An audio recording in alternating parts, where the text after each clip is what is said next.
বাংলাদেশে এখন শিশুদের জন্য একটা নরক, একটা লিভিং হেল। তারা হামে মারা যাক কিংবা তারা তাদের বাল্যবিবাহ হোক, সেক্সুয়ালি অ্যাবিউজড হোক, যেভাবেই হোক না কেন শিশুদের জন্য একটা লিভিং হেল হচ্ছে বাংলাদেশ। আমার মনে হয় কোনো শিল্পী বা কেউ এই অ্যাওয়ার্ডের জন্য কাজ করে না। তারা তাদের আনন্দ থেকে, ভালোবাসা থেকে কাজ করে, প্রথমে নিজের জন্য, এরপর তার অডিয়েন্সের জন্য। কিন্তু একটা অ্যাওয়ার্ড পেলে সে শিল্পী, তার আনন্দ আরো বেড়ে যায়, তার কাজের স্পৃহা বাড়ে।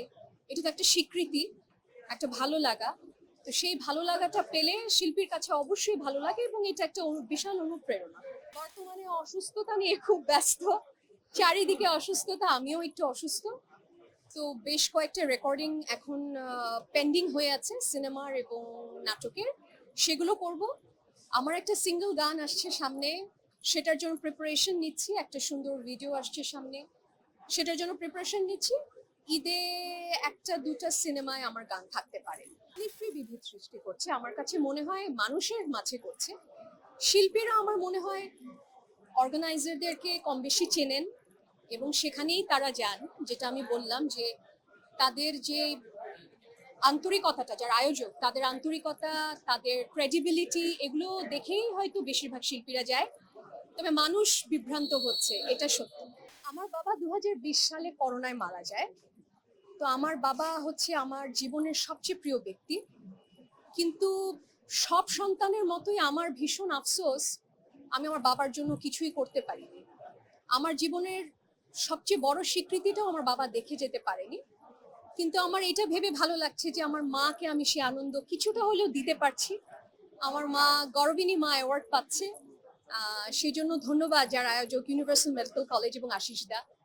তো মাকে যে আনন্দটুকু আমি দিতে পারছি, এটার জন্য সন্তান হিসেবে আমার কাছে মনে হচ্ছে যাক, জীবনে কিছুটা তো করতে পারলাম, আমার মাকে হয়তো একটু আনন্দ দিতে পেরেছি। তা আমার খুব ভালো লাগছে।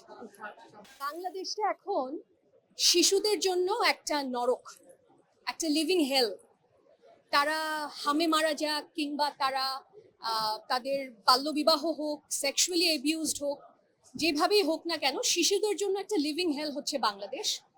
আমি সংশ্লিষ্ট কর্তৃপক্ষ, সরকার, মানুষ সবাইকে অনুরোধ করব, শিশুদের জন্য একটি সুন্দর বাংলাদেশ আমরা যেন রেখে যেতে পারি। আমরা আমাদের কাজটুকু করতে চাই, সরকার নিশ্চয়ই সরকারের কাজ করবে। হামের টিকা পাচ্ছে না, বা আমি আজকে একটা নিউজ দেখলাম যে টেস্ট করার কিট আস্তে আস্তে শেষ হয়ে যাচ্ছে। এগুলো খুবই দুর্ভাগ্যজনক। শিশুদের জন্যই আমাদের বাঁচতে হবে এখন, কারণ ভবিষ্যৎটা শিশুরা, আগামী হচ্ছে শিশু। বাংলাদেশের শিশুরা যদি ঠিকঠাক বাঁচে, বাংলাদেশটা সুন্দর হবে ঠিকঠাক ভাবে।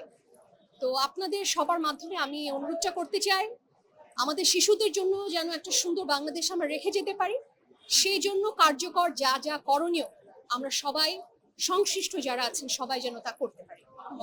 শিল্পী তার শিল্প মানুষকে দেয়, শিল্পীর কাজ তার আর্টটাকে উপস্থাপন করা। সেখান থেকে কিছু কিছু কাজ মানুষ পছন্দ করে, কিছু কাজ মানুষ পছন্দ করবে না, এবং সেখান থেকে তাকে স্বীকৃতি দেওয়া হয়। সেটা যে স্বীকৃতি, ছোট বড় সব স্বীকৃতি। কোনো শিল্পী, সেটা রবীন্দ্রনাথের কথা তো মানে বলা বাহুল্য, মানে আমার মতন একজন ছোট মানুষ, তার মতন এত বড় তিনি, তাকে নিয়ে কথা বলার তো ধৃষ্টতা আমার নেই। কিন্তু কোন শিল্পীর স্বীকৃতি আমি হলফ করে বলতে পারি 5 এটে কখনো হয় না। শিল্পীর শিল্প অনেক কষ্ট করে আসে। প্রথমত এটা ঈশ্বর প্রদত্ত হতে হয়, আল্লাহ তাআলার দেয়া হতে হয়। তারপর তার অনেক কষ্টের, অনেক ডেডিকেশন, অনেক হার্ড ওয়ার্ক এবং অনেক বছরের একটা কাজের স্বীকৃতি হয় তার যে কোনো পাওয়া।